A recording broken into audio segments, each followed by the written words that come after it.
Welcome to Standard Chartered Money Insights, a podcast series by Standard Chartered Bank that brings you market views and insights on the go.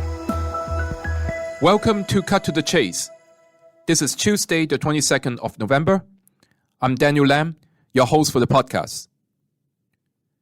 When I first started working after finishing my master's degree, I actually did not enter the financial industry right away. I started as a management consultant. There, the most important rule to remember is 80-20. So i.e., you do 20% of the work and you get 80% of the answer. In finance, we have so many indicators to look at.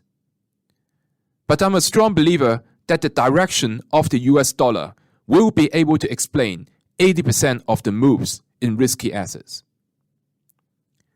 Yesterday, we dived deep into the US dollar and talked about how there could be rebound in the DXY over the next few weeks.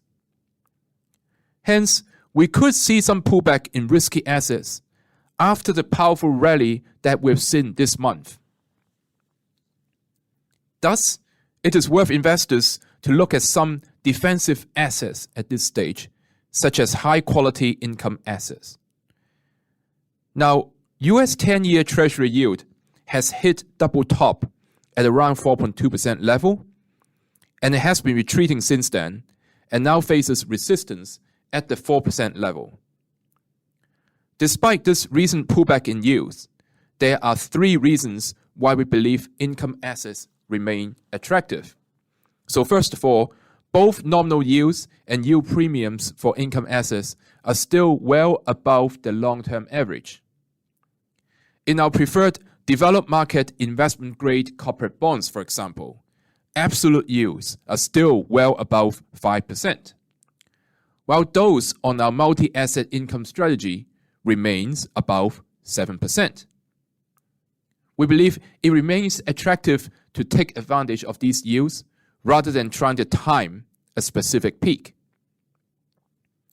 Secondly, valuation measures remain reasonable. For DMIG corporate bonds, for example, the yield premium over government bonds has tightened by just 13 bips, a relatively mild contraction.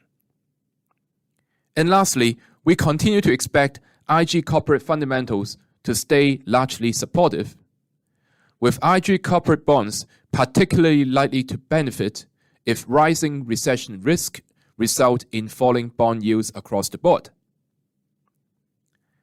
That's all from me for today.